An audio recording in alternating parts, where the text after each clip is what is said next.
കച്ചവടം സ്വഹീഹാകൽ വേറെ, ഹലാലാകൽ വേറെ. കച്ചവടം ഹലാലാകൽ വേറെ, സ്വഹീഹാകൽ വേറെ. ഇവിടെ കച്ചവടം ഹലാലാണോ? ഹലാലല്ല. എന്നാൽ ചെയ്ത കച്ചവടം ശരിയാകുമോ? കച്ചവടം ശരിയാകും. കാരണം കച്ചവടം ശരിയാകാൻ എന്ത് മതി? വാങ്ങുന്ന ആൾ, വിൽക്കുന്ന ആൾ, വിൽക്കപ്പെടുന്ന വസ്തു, അതിൻ്റെ വില, അതിന് പറയപ്പെടുന്ന നിബന്ധന പൂർത്തിയായാൽ കച്ചവടം ശരിയായി. ഓക്കെ. അതേപോലെ തന്നെ അല്ല, പൂച്ചൻ്റെ വില പാടില്ല പ്രത്യേകം പറഞ്ഞാണ്, വിൽക്കാൻ പാടില്ല എന്നാണ്. അതേപോലെ അല്ല. അപ്പോൾ ആ ബൈ സ്വഹിയല്ല. ഇവിടെ ബൈ സ്വഹിയാണ്, പക്ഷെ ആ സമയത്ത് ബൈ നടത്താൻ പാടില്ല എന്നുള്ളൂ. ഈ സമയത്ത് നടത്താൻ പാടില്ല. അപ്പം ആ സമയത്ത് നടത്തിയാൽ ആ സമയത്ത് നടത്തിന് കുറ്റം കിട്ടും. എന്നാൽ ചെയ്ത കച്ചവടം സ്വഹിയാവുകയും ചെയ്യും. അപ്പം നിക്കാഹ് സ്വഹിയല്ല എന്ന് പറഞ്ഞതും നിക്കാഹ് ചെയ്യരുത് പറഞ്ഞതും വ്യത്യാസമുണ്ട്. നിക്കാഹ് സ്വഹിയല്ല എന്ന് പറഞ്ഞാൽ ആ നിക്കാഹ് ഇല്ലാത്ത പോലെയാണ്. അപ്പം നമ്മൾ വലിയ അല്ലാത്ത ഒരാൾ ഒരു പെണ്ണിനെ കൊണ്ട് കെട്ടിച്ചു കൊടുത്തു. വലിയ അല്ലാത്ത ഒരാൾ ഇപ്പം അമ്മോൻ കൈ കൊടുത്തു. അമ്മ വലിയാവൂലല്ലോ. അമ്മ ഒരിക്കലും കുട്ടീനെ വലിയാവൂല. അപ്പം അമ്മോൻ എന്തെങ്കിലും കൈ കൊടുത്തു, നിക്കാഹൊക്കെ നടന്നു. പിന്നെ വലിയുന്നവർക്ക് അമ്മോനുണ്ട്, അതേപോലെ മരനുണ്ട്, മഹറുണ്ട്, 2 സാക്ഷികളുണ്ട്, ഒക്കെ ഉണ്ട്. പക്ഷെ ആ നിക്കാഹ് സ്വഹിയാണോ? നിക്കാഹ് സ്വഹിയല്ല എന്ന് പറഞ്ഞാൽ ആ പെണ്ണ് പോൻ്റെ ഭാര്യ ആവൂല. അധികാരപ്പെടുത്താൻ പറ്റും. അത് അമ്മോ എന്നുള്ള ആർക്കും പറ്റുള്ളൂ. അധികാരപ്പെടുത്തൽ അമ്മോ എന്നുള്ളതൊക്കെയല്ല. ഏനെ പാപ്പയും പാപ്പനെ വഴിക്ക് വന്നിടും. എളപ്പ, മുത്താപ്പ, വല്ലിപ്പ, ആങ്ങളമാർ. പാപ്പ വഴിക്ക് വിലായത്തുള്ളൂ, ഉമ്മ വഴിക്ക് അങ്ങോട്ട് പോവില്ല. ഇനി അതന്നെ വ്യഭിചാര സന്തതിയാണെങ്കിലോ ആ വാപ്പയും വാപ്പാവൂല. വ്യഭിചാരത്തിൽ കുട്ടിണ്ടായതാണെങ്കിൽ ഒരാൾ വ്യഭിചരിച്ചു, പെണ്ണ് ഗർഭിണിയായി, നാട്ടിൽ പിടിച്ചോനെ കെട്ടിച്ചു. ആ പെണ്ണിനെ ഓനെ കൂടെ കെട്ടിച്ചു. കെട്ടിച്ചത് മുതൽ ഓൻ്റെ ഭാര്യയായി. കെട്ടണ മുമ്പുണ്ടായ ഗർഭം ഓൻ്റെ ഗർഭമല്ല. അപ്പം അതിന് പറഞ്ഞ കുട്ടി ഓൻ്റെ കുട്ടിയല്ല. അപ്പം ആ കുട്ടിനെ ഓന് കൈ കൊടുക്കാൻ പറ്റുമോ? കെട്ടിക്കാൻ പറ്റൂല. എൻ്റെ മകൾ എന്ന് കെട്ടിച്ചു കൊടുക്കാൻ പറ്റില്ല, ഓന് മോളല്ല. പിതൃത്വം സ്ഥിരപ്പെടുകയില്ല, മാതൃത്വം സ്ഥിരപ്പെടും. പിതൃത്വം സ്ഥിരപ്പെടില്ല, മാതൃത്വം സ്ഥിരപ്പെടും. അപ്പോൾ അയാളെ സംബന്ധിച്ച് ആ കുട്ടി എൻ്റെ കുട്ടിയാണ്, ഓനെ മോളല്ല. കാണാൻ പറ്റുമോ? തൊടാൻ പറ്റുമോ? പറ്റും. എങ്ങനെ? ഉമ്മാൻ്റെ ഭർത്താവ് എന്നതിലേക്ക്. ഓളമ്മാനെ കിട്ടിയ മാപ്പിളയാണ്. ആ നിലയ്ക്ക് മെഹറമായി മാറുള്ളൂ. വലിയാകാൻ പറ്റും. വലിയാകാൻ പറ്റും.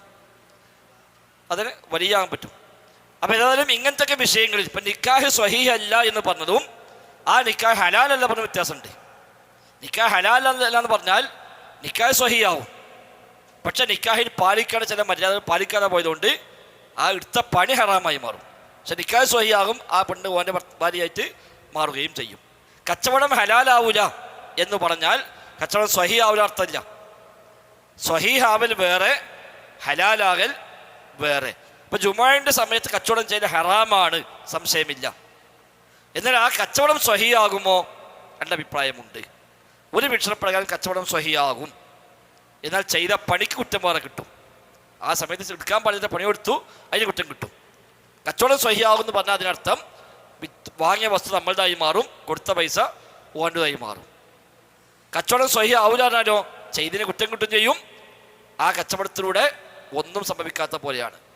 വസ്തുവിൻ്റെ ഉടമാവകാശം നമുക്ക് ലഭിക്കുന്നില്ല, അതുവഴി കടക്കാതെ കിട്ടിയ പൈസ അവൻ്റെതായിട്ട് മാറുന്നുമില്ല. അപ്പോൾ ആ പൈസ ഉപയോഗിക്കുന്നത് ആരാൻ്റെ പൈസയാണ്. നമ്മൾ വാങ്ങി കൊടുക്കുന്ന വസ്തു നമ്മളുടേതല്ല. കച്ചവടം സ്വയമായിട്ടില്ല, തിരിച്ചത് കൊടുക്കുക, നമ്മളെ പൈസ നമ്മൾ വാങ്ങിക്കൊണ്ട് പോരാ, അത് നിർവാഹമുള്ളൂ. അറിയാത്ത വേറെ. അറിവില്ലായ്മ എന്നുള്ളത് ഓനെ എപ്പോഴും ഇളവുണ്ട്. എപ്പോൾ അറിഞ്ഞോ അവിടെ മുതൽ ശരിയാക്കുന്ന ബാധ്യതയാണ്. അറിവില്ലായ്മക്ക് അതാണ്. ഇപ്പോൾ ഒരാൾ വലിയില്ലാതെ കെട്ടില്ലാന്ന് കഴിച്ചു, ഒരാൾ ചെയ്തു. വലിയില്ലാതെ പെണ്ണിട്ടിലാണ്. അത് കച്ചവടം ഏത് വിഷയത്തിലും അറിയില്ലെങ്കിൽ ഓനെ ഇളവുണ്ട്. പക്ഷേ എല്ലാ അറിവില്ലായ്മക്കും ഇളവുണ്ടാവില്ല. ഒന്ന് അറിയാൻ സാഹചര്യമുണ്ട്, അറിഞ്ഞിട്ടില്ല, പറ്റില്ല. അറിയാൻ സാഹചര്യമില്ല, അല്ലെങ്കിൽ ഓൻ തെറ്റിദ്ധരിച്ചതാണ്, ഓനോട് ചോദിച്ചപ്പോൾ ആ ഉസ്താദ് അങ്ങനെ പറഞ്ഞു കൊടുത്തു. ഓനെ സംബന്ധിച്ച് ഓനെ വിശ്വസിച്ചനുസരിച്ച് പോയി. പിന്നെയാണ് ഓൻ മനസ്സിലാവുന്നത് ഇത് പാടുണ്ടായിരുന്നില്ല. എപ്പോൾ മനസ്സിലായോ അവിടെ മുതൽ പിന്നെ പരിഹരിക്കാതെ പണിയെടുക്കണം. അത് ഏതിലും. അല്ല പറഞ്ഞപ്പോൾ നമ്മളൊരു പെണ്ണിനെ കല്യാണം കഴിച്ചു, ഓളെ അമ്മോനാണ് കൈ കൊടുത്തത്. നമുക്കറിയില്ല, നമ്മൾ വിചാരിച്ചെന്താണ് അമ്മ കൈ കൊടുത്താൽ മതിയാണ്. നമ്മൾ പള്ളിക്ക് ഉസ്താദ് കുഴപ്പമില്ല, അമ്മ കൊടുത്താൽ മതിയാണ്. നമ്മളങ്ങനെ ഭാര്യ ഭർത്താക്കന്മാരെ ജീവിച്ചു. കുറേ കാലം കഴിഞ്ഞിട്ട് നമുക്ക് മനസ്സിലാവുന്നത് നമ്മൾ ആ നിക്കാഹ് ശരിയായിട്ടില്ല. അപ്പോൾ അത് മക്കളും കുട്ടികളും മരക്കളും ഒക്കെ ആയിട്ടുണ്ട്. ഇനിയിപ്പോൾ എന്താ കാട്ടുക? ശരിയായിട്ട് എപ്പോൾ മനസ്സിലായോ അവിടുന്ന് ശരിയാക്കണം. പിന്നെ അതിലുള്ള കുറ്റം കിട്ടുമോ? ഇല്ല, അതുവരെയുള്ള കുറ്റം കിട്ടൂല.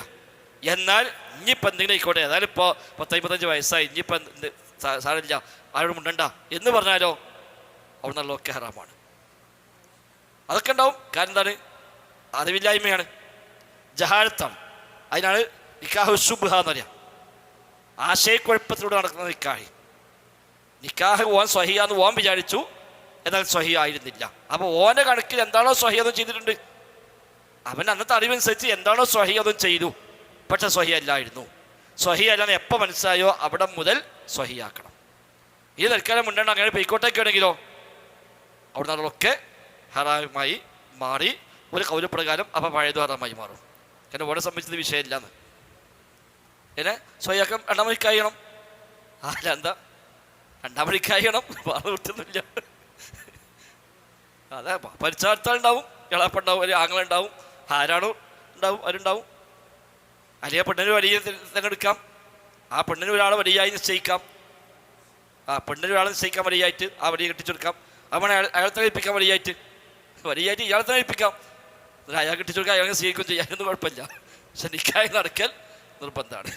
ഏതായിരുന്നാലും ഇവിടെ മുഹറമത്തുൻ ഹറാമായ വസ്ത്രം എന്ന് പറഞ്ഞതൊക്കെയാണ് ഹലാലല്ലാത്ത വഴിയിൽ അവൻ്റെ കയ്യിൽ വന്ന വസ്ത്രങ്ങൾ. അപ്പം നജസായ വസ്ത്രവും തൊഹൂറായ വസ്ത്രവും കൂടെ ആശയക്കുഴപ്പമായി. അതല്ല, അത് ആരേൽപ്പിക്കാം? അത് വക്കാലത്ത് കൊടുക്കുകയുള്ളൂ. അയാൾ അവൻ്റെ വലിയായിട്ട് ഓടുകാളെ തിരഞ്ഞെടുക്കുന്നു. അയാൾ ഓർത്തവല്ലോ. അപ്പം വലിയായി തിരഞ്ഞെടുക്കുമ്പോൾ അവർക്ക് ആര് ഏൽപ്പിക്കാം? ഒരു മുസ്ലിമായ ഏത് മനുഷ്യനെയും ഏൽപ്പിക്കാം. അത് ഇയാൾ തന്നെ പറ്റുമോ? അയാളും പറ്റും. അത് കുഴപ്പമില്ല. അത് അവൾക്ക് സ്വാതന്ത്ര്യമുണ്ട്. അത് ആങ്ങളാവണമെന്നോ അല്ലെങ്കിൽ വേണ്ടപ്പെട്ട ആളുകൾ കുടുംബക്കാരാണെന്നില്ല. മുസ്ലിമായ ഏതൊരാളെയും അവൾക്ക് വലിയായി തിരഞ്ഞെടുക്കാം. അപ്പം ഏതായിരുന്നാലും തൊഹൂറായ വസ്ത്രവും നജസായ വസ്ത്രവും കൂടെ ആശയക്കുഴപ്പത്തിലായി.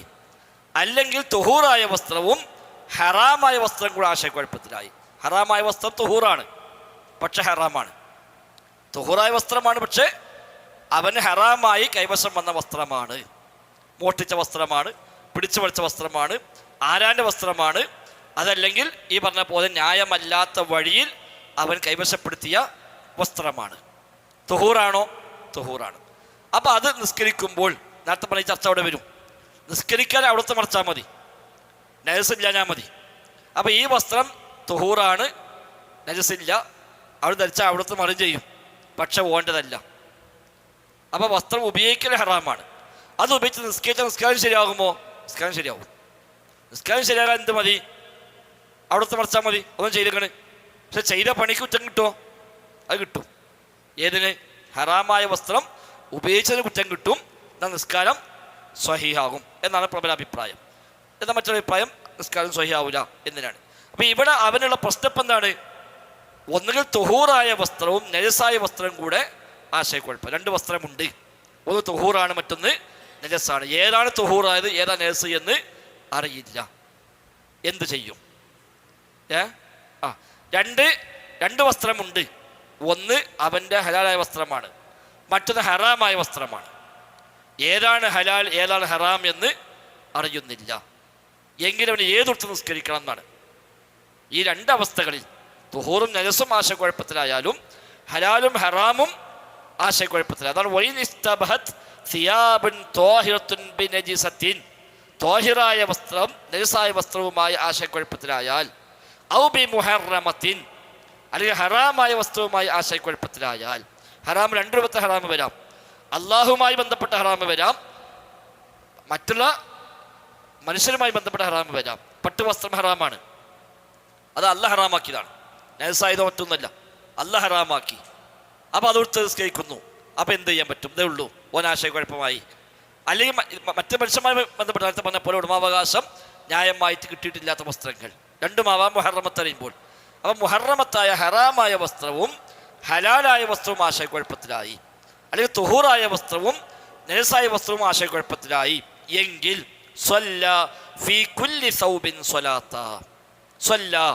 അവൻ നിസ്കരിക്കണം. ഫീ കുല്ലി സൗബിൻ എല്ലാ വസ്ത്രത്തിലും സ്വലാത്തൻ ഒരു നിസ്കാരം. നജസിന്റെ എണ്ണമനുസരിച്ച് നജസായ വസ്ത്രത്തിൻ്റെ എണ്ണമനുസരിച്ച് എല്ലാ നിസ്കാരത്തിലും ഒരു നിസ്കാരം, അവിൽ മുഹറമി അല്ലെങ്കിൽ ഹറാമായ വസ്ത്രങ്ങളുടെ എണ്ണമനുസരിച്ച് വസാദ സ്വലാത്തൻ ഒരു നിസ്കാരം അധികവും നിസ്കരിക്കണം. മനസ്സിലായിട്ടില്ല? നജസായ വസ്ത്രം എത്ര ഉണ്ടോ അത്രയും നിസ്കരിക്കാം. അപ്പോൾ ഇതിപ്പോൾ 10 വസ്ത്രമുണ്ട്,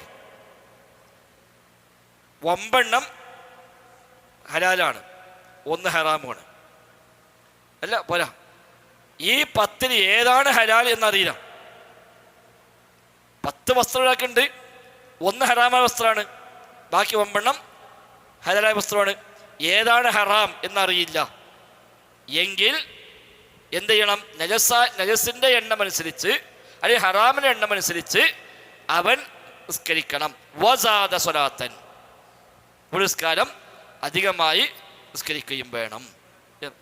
ഒന്നാം നഴ്സേക്ക് കണ്ടാൽ മതി. എന്നുവെച്ചാൽ 10 9 നഴ്സാണ്, 9 വസ്ത്രം നഴ്സായിട്ടുണ്ട്, 1 വസ്ത്രം നഴ്സാകാത്തുണ്ട്. എത്ര നിസ്കരിക്കണം? 10 നിസ്കരിക്കണം. 1 വസ്ത്രത്തിൽ നിസ്കരിക്കുക, അത് മാറ്റിക്കുക. അടുത്ത വസ്ത്രത്തിൽ നിസ്കരിക്കുക, അത് മാറ്റിക്കുക. അടുത്ത നിസ്കരിക്കുക, 9 കഴിഞ്ഞു, 1 എക്സ്ട്രാ. കാരണം എന്താണ്? അപ്പോഴേ യക്കീനിക്ക് എത്തുന്നുള്ളൂ. ചിലപ്പോൾ ആദ്യത്തെ നിസ്കാരം തന്നെ ഹലാലായ വസ്ത്രം കൊണ്ടായിരിക്കും നിസ്കരിച്ചിട്ടുണ്ടാവുക. അതൊക്കെ എന്തെങ്കിലും വരും, സാഹചര്യം നോക്കി വർത്തിക്കാൻ കഴിയുമോ പറ്റും. ഇവിടെ അവിടെ പല തമാശ ഉണ്ട്. ഒരഴിക്കഴിപ്പോൾ 1 തിരുമ്പിയിട്ട് നിസ്കരിച്ചോട്ടെ എന്ന്.